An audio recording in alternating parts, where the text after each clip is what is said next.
modelo de substituição de importações implementado em grande parte dos países da América Latina no período pós-guerra acelerou um processo de industrialização que estava destinado a satisfazer quase exclusivamente as necessidades do mercado interno. O papel ativo do Estado tem uma importância decisiva nesse processo, investindo em obras de infraestrutura, expandindo os serviços públicos, produzindo bens. No final da década de 80, surge um discurso neoliberal com duras críticas ao Estado desenvolvimentista e com a propaganda feroz gabando as bondades do mercado.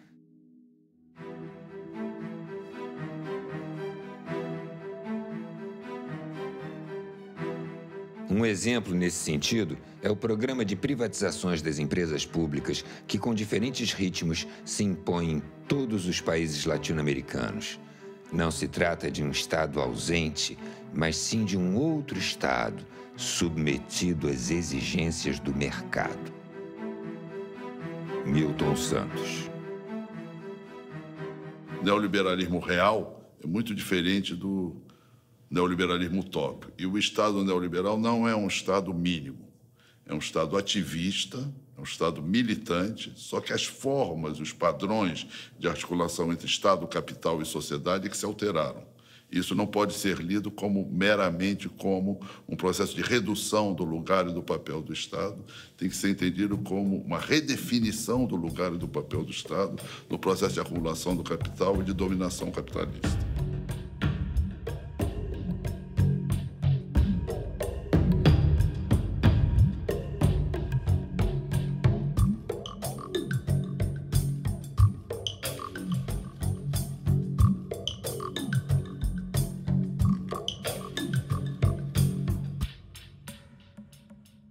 Fernando Collor e Fernando Henrique Cardoso, os Fernandos comprometem o Brasil num projeto de inserção na globalização mundial e, ao mesmo tempo, subpriorizando o desenvolvimento das forças produtivas internas.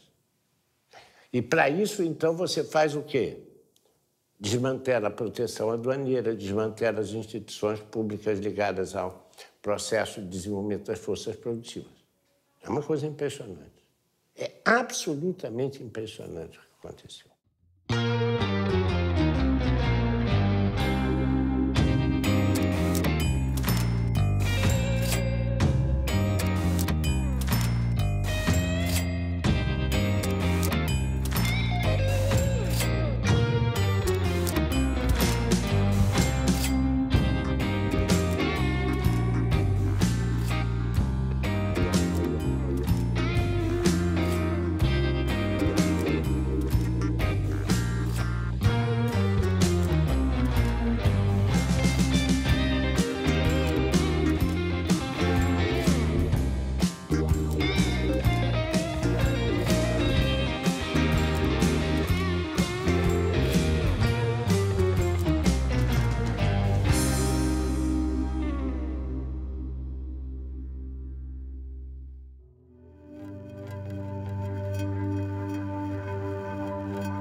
Moradia, saúde, educação, transporte, segurança estão sendo tratados como mercadoria, da mesma forma que aparelho de celular, carro financiado, televisores de 50 polegadas e outros produtos. Sem contar que o primo rico da história, o sistema financeiro, é o grande beneficiário sem produzir nada, além de acumular papel pintado e moedas plásticas.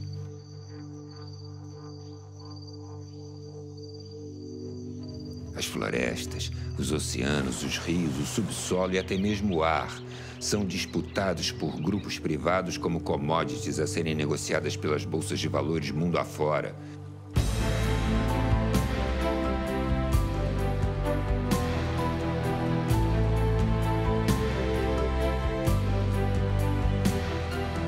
Imagine, cidadão, que o ar que você respira agora no raso da Catarina pode estar sendo vendido em Singapura, ou as águas do Rio Amazonas, que há milênios correm no mesmo leito, passarão a ser chamadas de Blue Gold, ouro azul, e passariam à propriedade de meia dúzia de empresas que vão tentar te convencer de que a água paga é melhor do que o livre acesso à água para todos.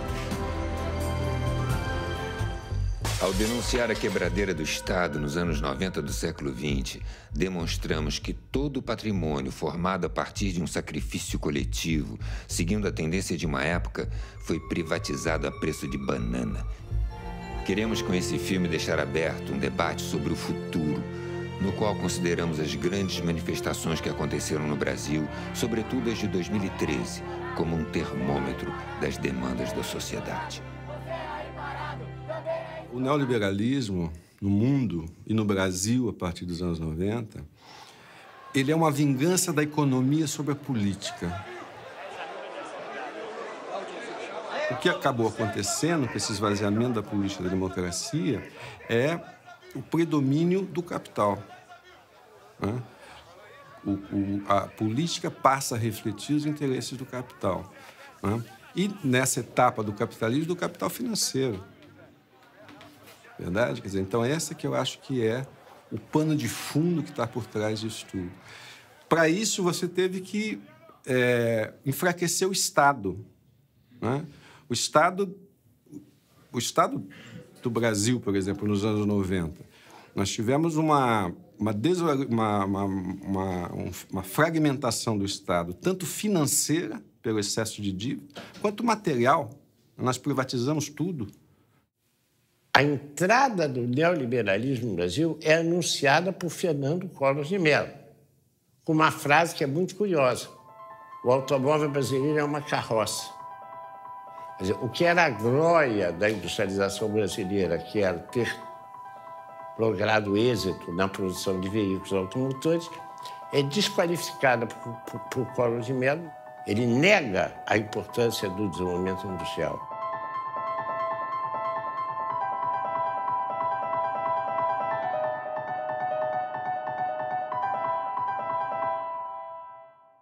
Fernando Henrique Cardoso é muito mais sofisticado. Ele não faz esse tipo de discurso. Ele faz um outro discurso. O Brasil tem que se inserir dentro das tendências mundiais. A tendência mundial é a globalização. Exportar é a solução para o Brasil. O Brasil precisa voltar a ser uma economia exportadora. Forte economia exportadora.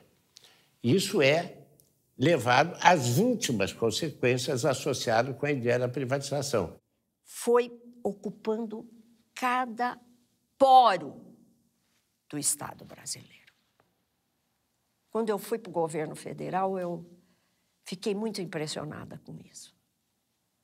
De perceber que na máquina do Estado, você tinha aqueles moços biotipo da escola de Chicago, sabe? Cabelo escovinha, Cooper de manhã, fortes, com uma cabeça absolutamente feita, assim, que desconhecia completamente a sociedade brasileira. Lembra da época do Collor, que ele punha aquele elefante, era uma propaganda de que o Estado era um elefante pesado, perdulário, ineficiente, que gastava muito dinheiro, e a ideia era de que o mercado tinha solução para tudo. Já foi importante uma forte presença do Estado na economia. Só que o Estado engordou muito em áreas não prioritárias para você, cidadão. Ficou pesado. Com a desestatização, o Estado vai investir pesado em saúde, educação, habitação, saneamento e segurança. Um Estado pesado incomoda muita gente. Incomoda mesmo. Governo do Brasil. A prioridade é o cidadão. Ao longo dos anos 1990, o apoio da mídia às privatizações foi total, repercutindo e massificando o discurso neoliberal. Desestatização, porque o Brasil não pode ficar para trás. A mídia tem um papel fundamental nesse processo, né? Porque a mídia de os meios de comunicação em geral, né? Lato sensu, né? Quer dizer, é televisão, é rádio, é cinema, internet, tudo isso tem uma influência enorme para formar a opinião das pessoas, né?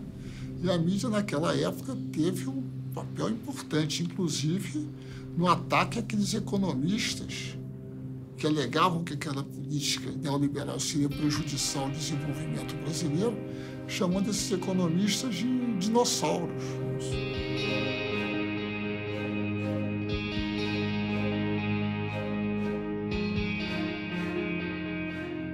E a mídia se esforçou nesse sentido de uma forma extraordinária, né? Justamente por causa dos seus vínculos com os grandes interesses econômicos. E os grandes interesses econômicos brasileiros hoje, no Brasil, instalados no Brasil, são multinacionais. E os nacionais, muitas vezes, também estão vinculados a eles. O povo brasileiro perdeu o controle sobre suas principais riquezas, que foi o minério, que foi os transportes e também, que pouca gente se lembra, a venda de 40% das ações da Petrobras pertence a acionistas capitalistas, que a maioria deles moram nos Estados Unidos, porque o que interessa é a contabilidade das empresas.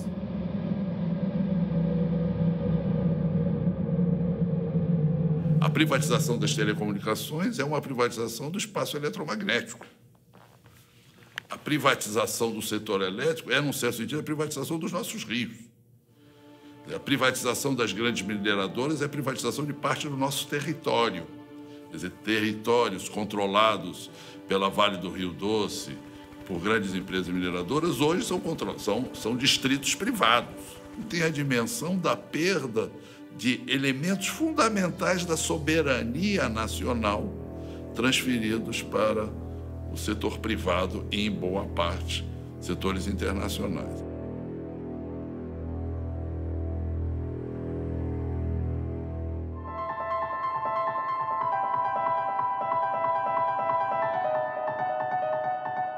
Foi um processo de desconstrução do Estado. Né? E não foi uma reorganização, não houve um planejamento estratégico, na verdade foi uma interpretação de que o Estado era o problema do país.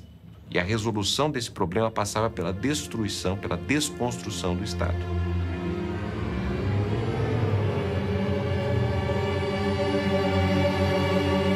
E nesse sentido nós tivemos um processo de privatização que, segundo nossos estudos, foi o segundo maior processo de privatização da década de 90. Ele foi apenas menor quando comparado com a desconstrução do antigo experiência da União Soviética, que foi a desconstrução ali da transição de um regime socialista para um regime de economia de mercado. Então, a nossa desconstrução nos anos 90, que valeu a geração de receita de ao redor de 100 bilhões de dólares, que naquele momento, nos anos 90, equivaleu a cerca de 15% de todo o PIB, que foi transferido do setor público para o setor privado. E em grande parte dessa transferência significou um engrandecimento em termos de riqueza de determinadas famílias e grupos estrangeiros, sem a contrapartida, porque nós tivemos simultaneamente a essa privatização uma redução de 500 mil de postos de trabalho.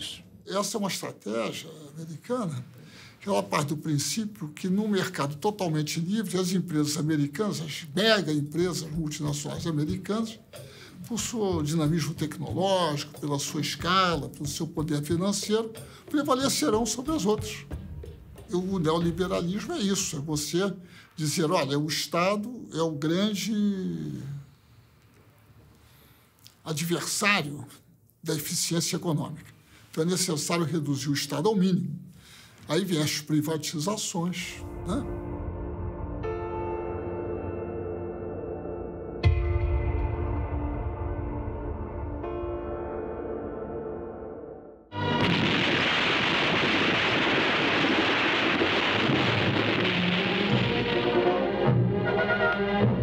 A Companhia Vale do Rio Doce vem contribuindo decisivamente para o desenvolvimento do país.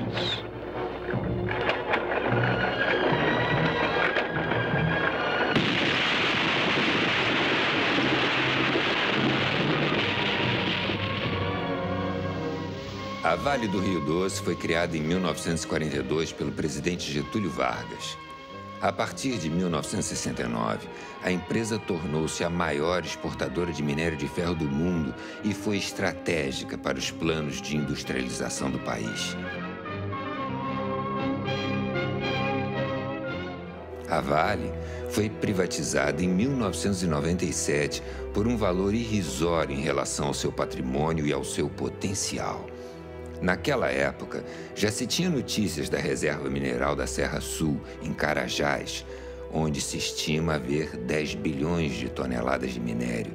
Hoje, este é considerado um dos maiores projetos de extração da empresa, chamado de Projeto S11D.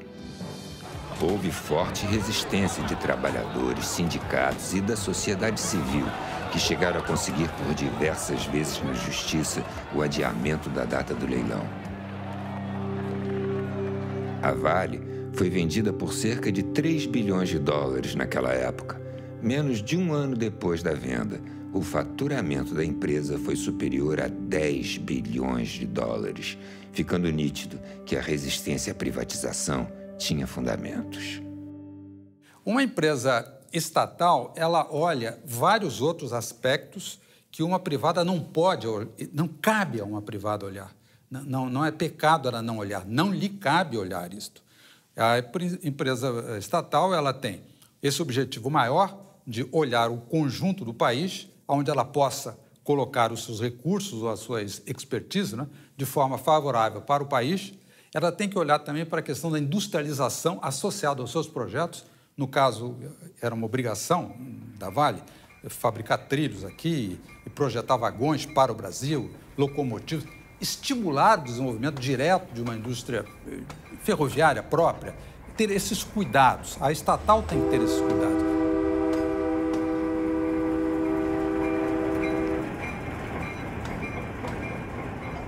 No caso das ferrovias, afetou também a logística da população, porque praticamente nós que tínhamos uma malha de transporte público ferroviário, hoje se reduziu a 2 ramais e ainda com 2 ou 3 comboios por semana.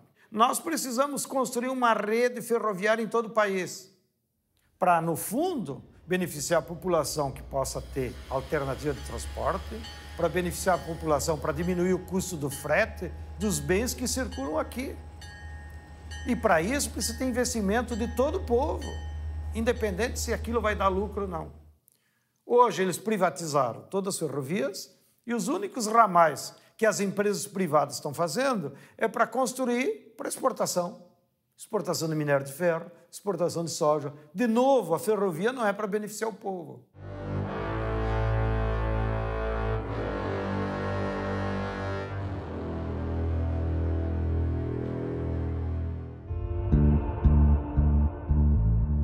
O saldo da privatização do setor elétrico foi desastroso para todo o Brasil.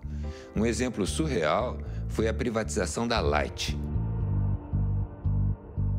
Já em 1979, o governo da ditadura comprou a Light da Braskem Limitada 2 anos antes do contrato de concessão acabar, quando a empresa passaria ao controle do Estado brasileiro sem ônus.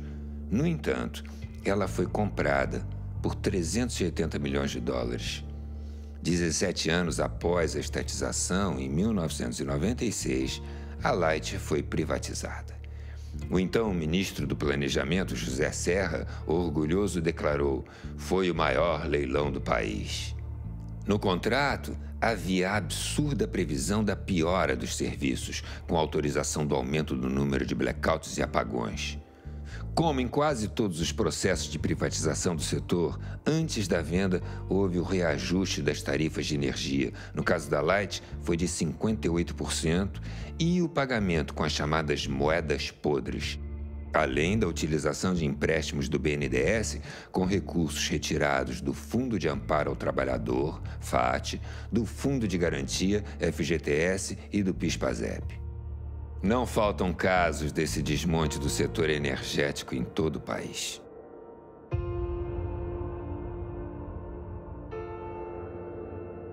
A condução da privatização do setor elétrico brasileiro foi absurda. E, como na geração não foi feito investimento e também muito pouco na transmissão, na hora que a economia cresceu um pouquinho, que foi o ano 2001, entrou em colapso. Não havia capacidade instalada para atender a demanda e faltou energia no Brasil. Houve um racionamento mano-militário, né? As famílias foram obrigadas a reduzir seu consumo sob ameaça de desligamento. E a Light apagou o Rio de Janeiro. Isso foi logo no primeiro verão após a privatização. O que mostra o insucesso da privatização. Se o Estado ia mal, sem ele, pior ainda. As reclamações quanto à má qualidade dos serviços, apagões e acidentes são comuns em quase todos os estados. O Ministério Público, no Rio de Janeiro, após trocas de acusações entre as empresas, responsabilizou pelos incêndios em galerias e explosões em bueiros tanto a Light como a concessionária de gás canalizado SEG, também privatizada em 1997. A privatização no Brasil começou pela distribuição, seguiu na transmissão e a última a ser atingida foi a geração. A barragem interrompe a passagem da água e isto só pode ser uma função do Estado, dado a sua intervenção física, não só no sistema físico, como também social, porque a área é, às vezes, utilizada para várias outras coisas e populações são atingidas, não é? Então, o papel do Estado aí, né, na geração elétrica se torna mais flagrante, a ideia do monopólio natural devido a essa forma de geração. É uma história muito triste, no caso da energia elétrica, porque o Brasil, que tinha na hidroeletricidade a grande componente da matriz energética brasileira, que era, do ponto de vista mundial, economia de grande porte. O Brasil tinha a matriz energética melhor do planeta, ainda é muito boa, mas perdeu muito metendo os seus pés pelas mãos. E se meteu os pés pelas mãos de tal maneira que o Brasil, que tinha uma das tarifas de energia elétrica mais baixas do planeta, hoje já tem uma das mais elevadas do planeta.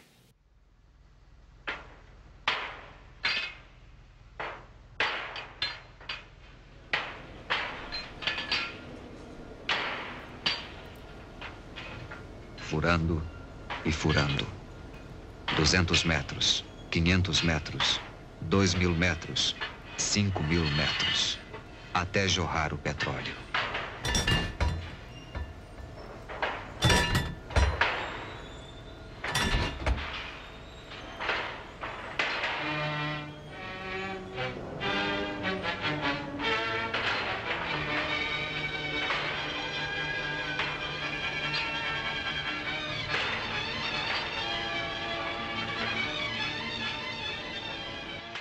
Quando o neoliberalismo, a onda neoliberal atingiu o Brasil, da qual resultou a revisão constitucional de 98, a joia da coroa das privatizações brasileiras, das empresas estatais brasileiras, era a Petrobras.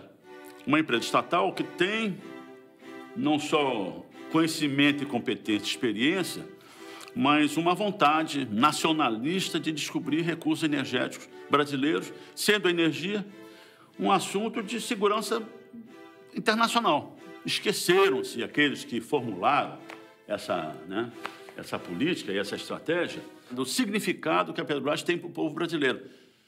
Independente de condição social, econômica, visão política, até ideológica, né? A Petrobras é uma empresa, diferentemente das outras estatais, que provieram da estatização de empresas privadas estrangeiras que haviam no Brasil. A Petrobras não. A raiz da Petrobras o petróleo é nosso. A raiz da Petrobras é essencialmente nacionalista. Está na raiz do nosso povo. Então, a Petrobras não só o povo brasileiro entende isso, como considera a Petrobras também uma reafirmação da nossa autoestima, como competente como um povo competente para realizar, planejar, projetar e operar grandes projetos, né, de engenharia e de desenvolvimento nacional. A Petrobras é a maior empresa brasileira em patrimônio, é a maior empresa em conhecimento. Nós somos o cérebro mundial dos nossos engenheiros de como conseguir tirar o petróleo a 7.000 metros debaixo do mar, no chamado pré-sal. Somos os únicos que acumulamos conhecimento científico nessa área. Nós somos a empresa de maior potencial de exploração, porque, teoricamente, todo o petróleo pertence à nação. O Fernando Henrique, como é uma empresa grande e era a pérola da coroa, ele tentou privatizá-la e transformá-la numa empresa comum. Inclusive mudando o nome, né? Para Petrobras, porque eles diziam que os gringos não conseguiam pronunciar o Brás com S. Olha o nível de mediocridade dessa nossa burguesia subalterna, da qual o Fernando Henrique foi o seu principal porta-voz e representante. Mas por ela ser tão grande, não deu tempo eles seguirem o caminho natural da privatização. Eles tentaram pela venda das ações, tentaram pela quebra do monopólio, e isso conseguiram.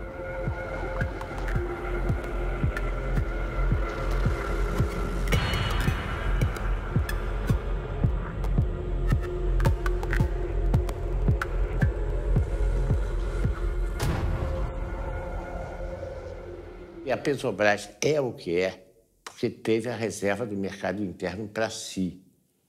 Não foi por nenhuma outra razão, é porque, tendo o mercado interno para si no negócio do combustível, ela pôde o quê? Acumular recursos, competência, visão de futuro, departamento de geologia e poder se converter na empresa que se converteu. Entretanto, repare que a privatização, no caso da Petrobras, o que é que ela fez? Cortaram pernas da Petrobras, cortaram a perna petroquímica da Petrobras, cortaram a perna dos fertilizantes da Petrobras. Que essa é uma projeção da ideia de ir descaracterizando a Petrobras como uma empresa ligada ao desenvolvimento das forças produtivas nacionais.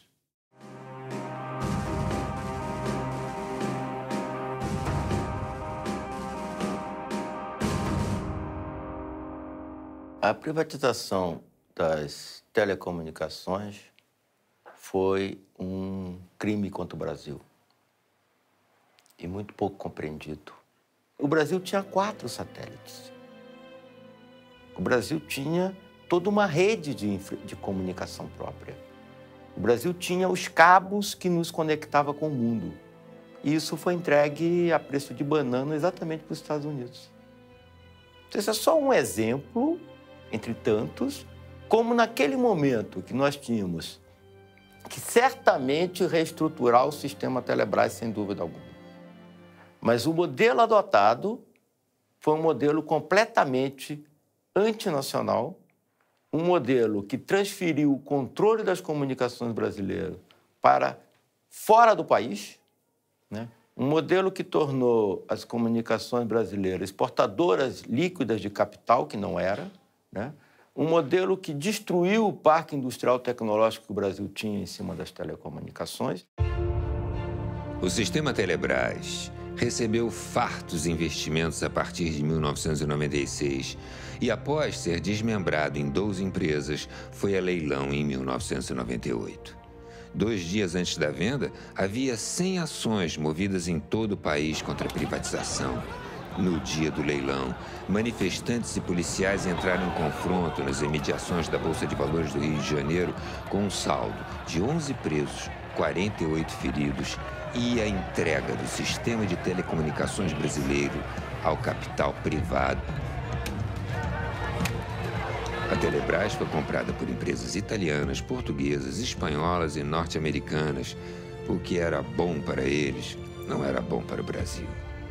Em 2013, a empresa espanhola Telefônica divulgou um balanço de sua receita global, em que apontava as operações no Brasil como as que davam o maior faturamento à empresa. Os lucros obtidos no Brasil pela Telefônica servem para sustentar a expansão de sua matriz na Europa.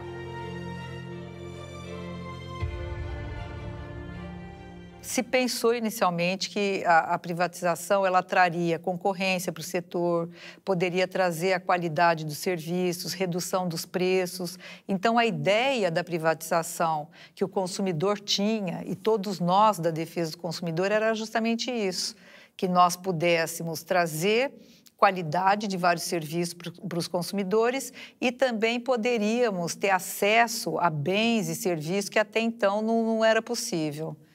Mas o que se observou pós-privatização e logo depois de alguns setores é que os preços subiram num nível muito elevado. A prometida concorrência não foi possível até o momento. Nós temos setores como telefonia, nós temos pouca concorrência. A rigor, você tem a expansão, a melhoria e até baixos preços de serviço, né, e competição em cerca de 300, no máximo 400 municípios brasileiros, que é onde está a renda concentrada, onde você tem efetiva atividade econômica, né? Na maior parte do país, onde a atividade econômica é baixa, a renda é baixa, né, você tem um operador monopolista, que no caso hoje é a Telemar Oi, que pratica, a partir daí, preços de monopólio, né? Aproveita e pratica preços de monopólio.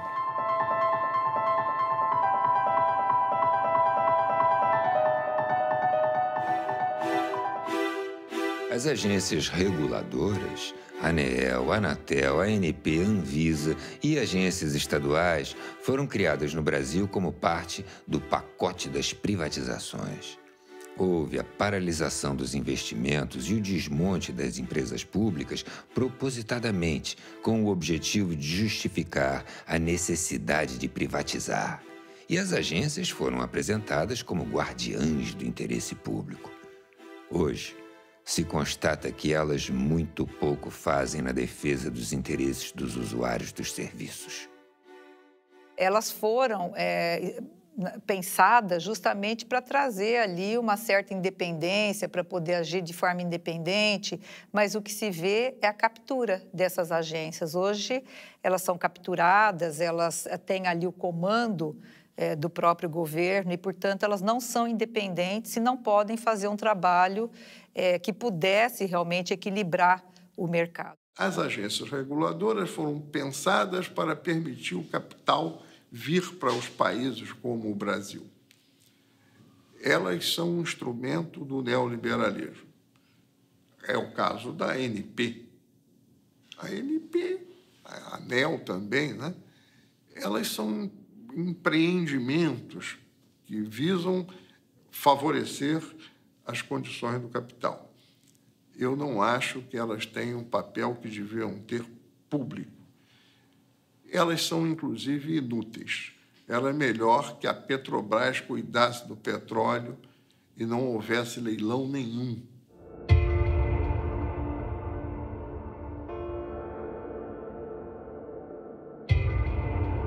A privatização não ocorreu apenas pela venda do patrimônio material do Estado.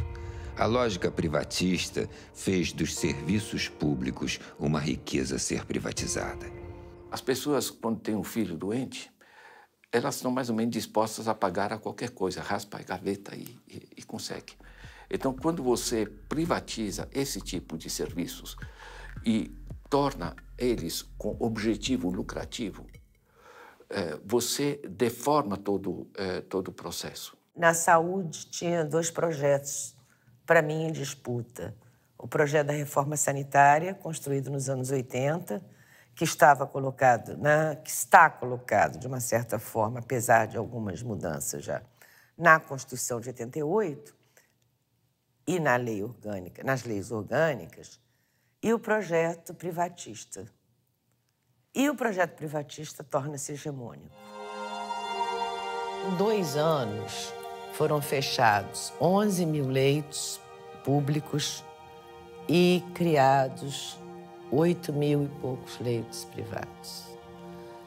A implementação do SUS foi muito incipiente, o subfinanciamento, a não realização de concurso público, a precarização do trabalho, a terceirização. Enfim, o abandono da bandeira da reforma sanitária. Uma mentira do tamanho de um elefante. Com a desestatização, o Estado vai investir pesado em saúde, educação, habitação, saneamento e segurança. Lembre-se, cidadão, no processo de privatização dos anos 90, eles te prometeram que o dinheiro seria investido em saúde e educação. Olha o que aconteceu. Hoje, o Brasil está entre os piores índices em saúde e educação, na maioria dos rankings internacionais.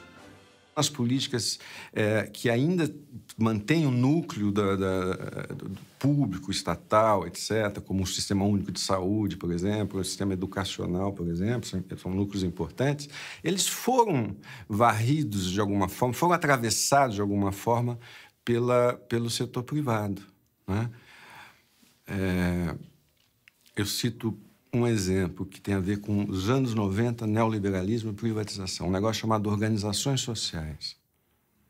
Organizações sociais são recomendações do Banco Mundial, no documento de 1993, e que foram aplicadas no Brasil em 1997. O que é uma organização social?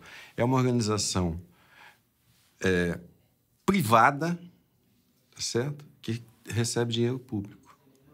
Ela não precisa fazer concurso público, não precisa fazer licitação, não precisa fazer nada, certo? E isso, hoje em dia, a gestão da saúde, da assistência social, da cultura, está atravessada por essas organizações sociais. Então, te dou um exemplo.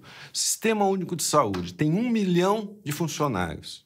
70% dos funcionários são ou terceirizados ou fazem parte de organizações desse tipo. Eu pergunto, é possível você ter uma gestão pública eficiente se 70% dos funcionários são privados? A Organização Mundial do Comércio apontou no ano de 2000 o setor da educação como o setor mais lucrativo para quem quisesse ter retorno rápido. E daí em diante nós tivemos sim ali um processo brutal de privatização. As matrículas no ano 2013, por exemplo, no ensino superior, especialmente o ensino superior, né? Mas não só. As matrículas, 90% praticamente num ano foram no setor privado.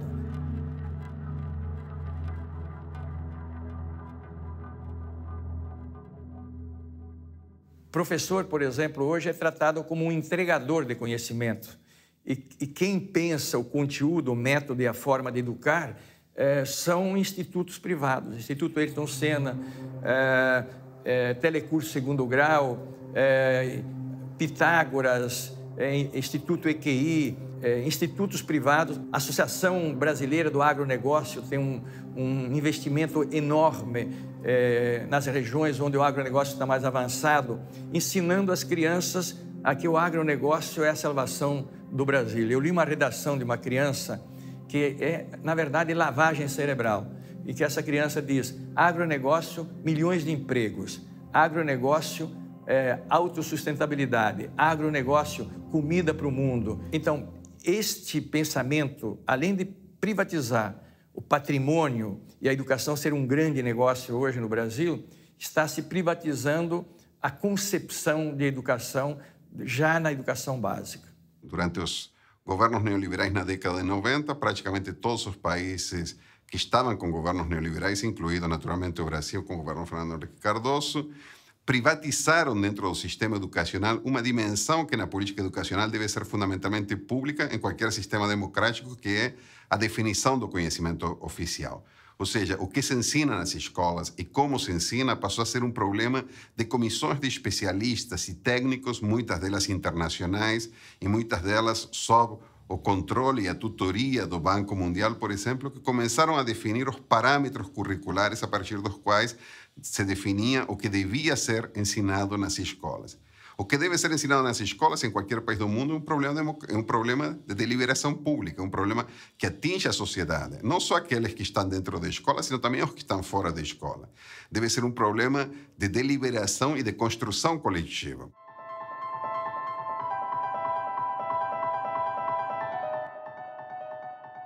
É fundamental para qualquer povo que quiser caminhar com suas próprias pernas, é que tenha o controle da sua cabeça. O controle da cabeça é o conhecimento. Seja o conhecimento universal, aplicado à libertação do ser humano, seja o conhecimento tecnológico, ou seja, como fazer mercadorias de forma mais rápida e mais barata para que todo o povo tenha acesso. Então, o Estado tem que fazer pesados investimentos com dinheiro público. Ou seja, é como se o Estado dissesse assim, ó, povo brasileiro, vou pegar R$100 de cada um, vocês não tomem em conta, mas esses R$100 eu vou aplicar em pesquisa, em doutor, em escola, em universidade, em laboratório, em supercomputadores, que é para nós pesquisar modos de construir novas mercadorias que a médio prazo vai voltar para você como benefício, em ser coisas mais baratas, em ser coisas que possa universalizar o acesso a toda a população. Tem coisa mais estúpida no Brasil do que nós termos ainda 14 milhões de brasileiros que não sabem ler e escrever? Que hoje tem tecnologia para você, em 65 aulas, aprender a ler e escrever. Por que a empresa privada não aplica? Porque não dá lucro.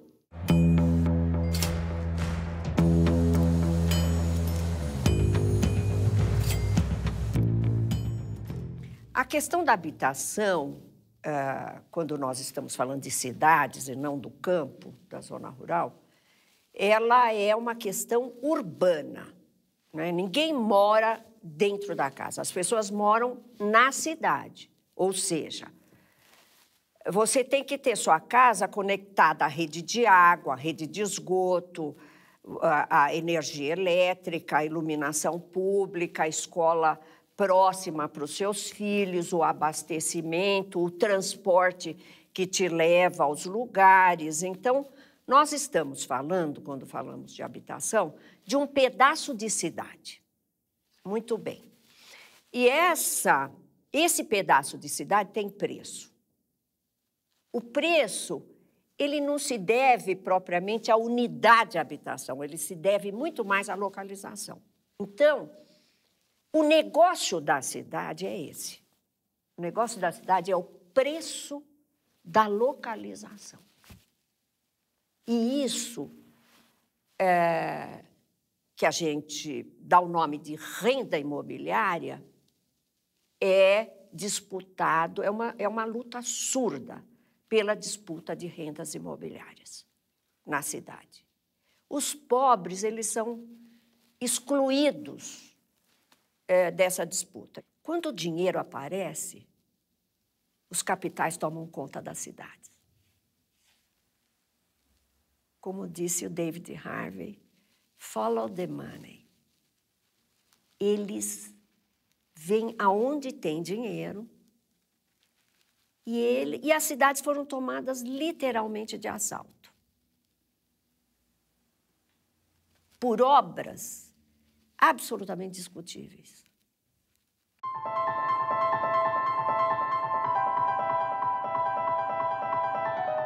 Por que são despejadas 1.500 famílias quando, pela Constituição brasileira, o direito à moradia é absoluto, foi colocado pela Emenda 29, e o direito à propriedade não é absoluto. Ele é relativizado pela função social da propriedade. Por quê? Há uma conjugação entre capital imobiliário e capital de transporte, que, no caso de algumas cidades, é agravado pelo fato de que os transportes são um monopólio privado. Os transportes públicos, paradoxalmente, não são públicos, são privados, e, portanto, seguem a lógica da valorização do capital no setor de transporte. São raríssimas as experiências no mundo onde você tem transporte público de massa privatizado. A Argentina privatizou na década de 90 e reestatizou agora. A Margaret Thatcher, no auge dos anos 80, não privatizaram o sistema de manutenção do metrô, mas não privatizou o metrô de Londres. Aqui, nos anos 90, nós fomos além da Thatcher. Tá certo? Ou privatiza ou faz concessão. Né? Concessão para o setor privado. O setor privado quer lucro. em alguma medida, isso tem a ver com o fato que, de 1994 até hoje, as tarifas de transporte urbano, por exemplo, em São Paulo, subiram o dobro da inflação. O passe livre é possível? É. Em determinadas condições, é possível.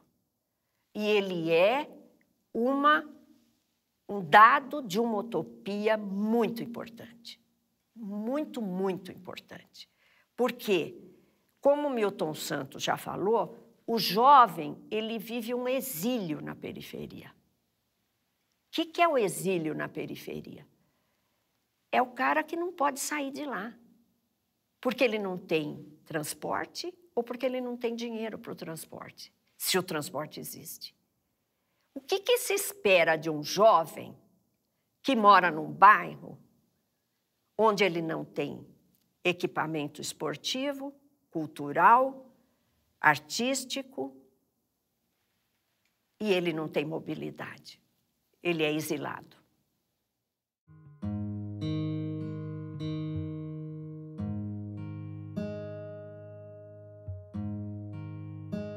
Essa questão não me parece que foi realmente abraçada pelo Estado. Aí vamos dizer por quê. Porque essa preocupação dentro da máquina pública em todos os países apareceu junto com as reformas neoliberais. Elas coincidiram. As reformas neoliberais começou a ter uma competição internacional pela atração de empreendimentos poluentes. Nós começamos, por exemplo, a oferecer a possibilidade que nas periferias da cidade do Rio de Janeiro a gente recebesse uma siderúrgica recusada na Alemanha. Uma tecnologia que todos sabiam que era obsoleta, era arriscada, as populações que moravam na área de implantação dessa siderúrgica protestaram, tentaram se fazer ouvir na grande imprensa, inutilmente.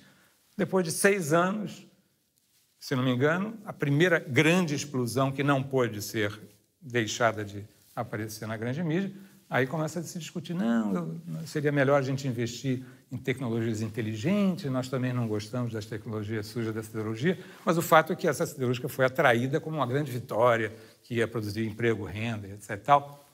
E o que tem produzido é males à saúde da população local e problemas, inclusive, econômicos, parece que estão procurando algum comprador para esse tipo de tecnologia.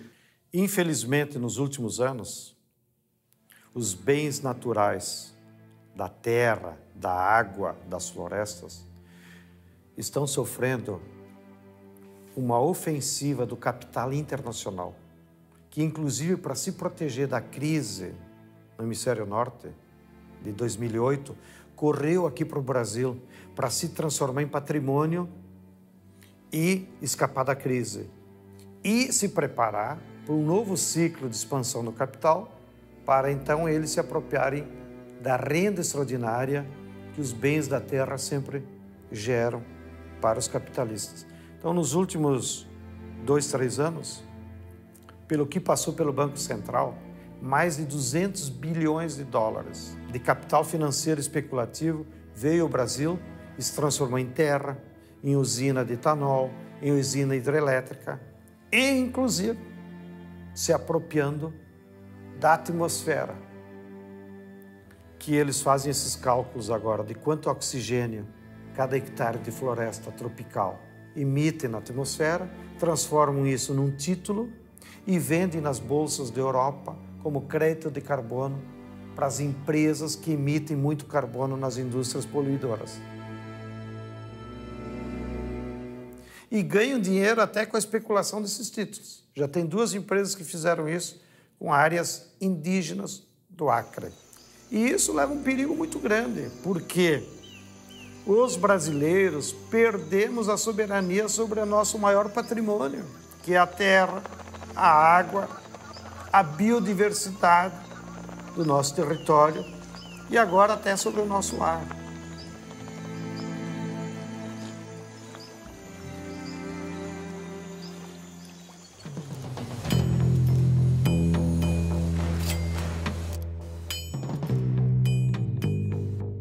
A defesa da economia nacional que o Lula fez só foi implementável porque tinha esses bancos, pelo Banco do Brasil, pelo BNDES e pela Caixa Econômica. Por que isso não pode ser feito na Europa? Porque Porque, primeiro, que os europeus abriram mão da soberania monetária, né? Com a União Europeia. Em segundo lugar, a maior parte dos bancos públicos foram desmantelados. A Irlanda, para sair da crise, já renacionalizou, reestatizou seus bancos. O que aconteceu nas Américas nos anos 90 não era coisa de terceiro mundo. A crise se aprofundou em 2008 nos Estados Unidos. Em seguida, o sonho da casa própria esfarelou-se também na Espanha, virou pó. Depois foi a vez de Portugal e, finalmente, quebraram a Grécia.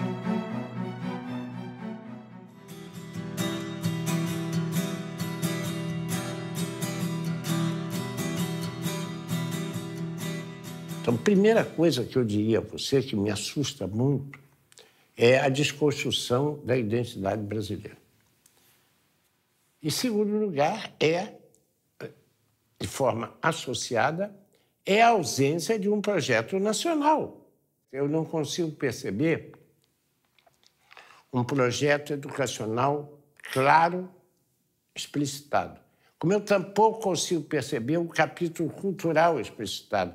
Como não há um capítulo industrial explicitado. Se você perguntar hoje por onde a industrialização brasileira pode prosseguir, saiu de pauta como tema de discussão.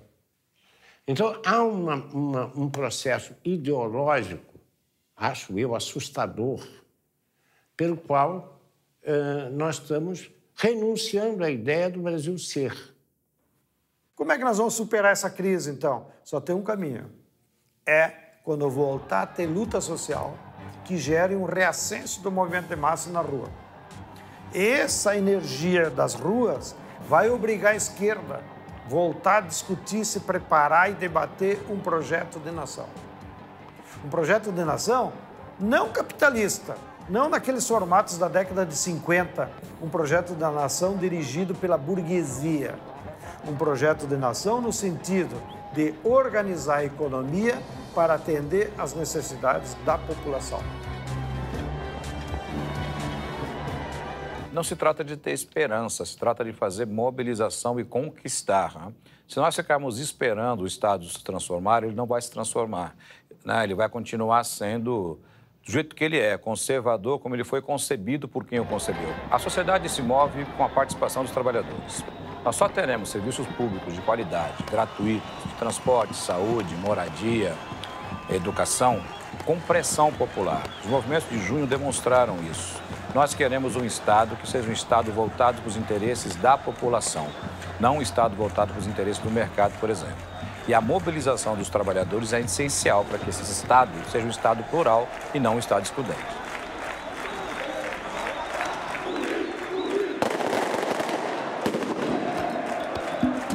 O processo de privatizações é apresentado à opinião pública como algo irreversível. As lutas populares, que em alguns casos foram extremamente sangrentas, já demonstraram que isso não é verdade. As privatizações selvagens foram revertidas, como, por exemplo, na Bolívia, com a privatização da água e do gás, e na Argentina, com a privatização do petróleo. Até a Islândia, um país que quebrou inteiro porque seguiu o receituário neoliberal de Washington, reverteu o processo de privatizações e voltou a se desenvolver.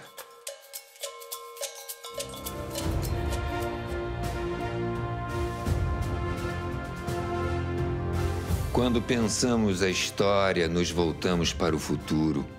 Ao mostrar o processo de privatizações que ocorreu nos anos 90, estamos discutindo o Brasil que queremos construir. Um país livre e independente, que respeite o meio ambiente, as diversas culturas, os saberes ancestrais e todos os povos. Não queremos um projeto de desenvolvimento dependente e irresponsável que vai gerar mais fome e pobreza para o povo e uma insuportável acumulação de riqueza para poucos.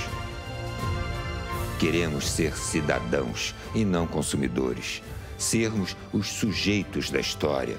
Não somos números, somos gente. Como disse o professor Milton Santos, a qualidade dos serviços públicos é que assinará a carta de alforria dos moradores, em especial os jovens que vivem o destino do exílio na periferia. Este é o momento.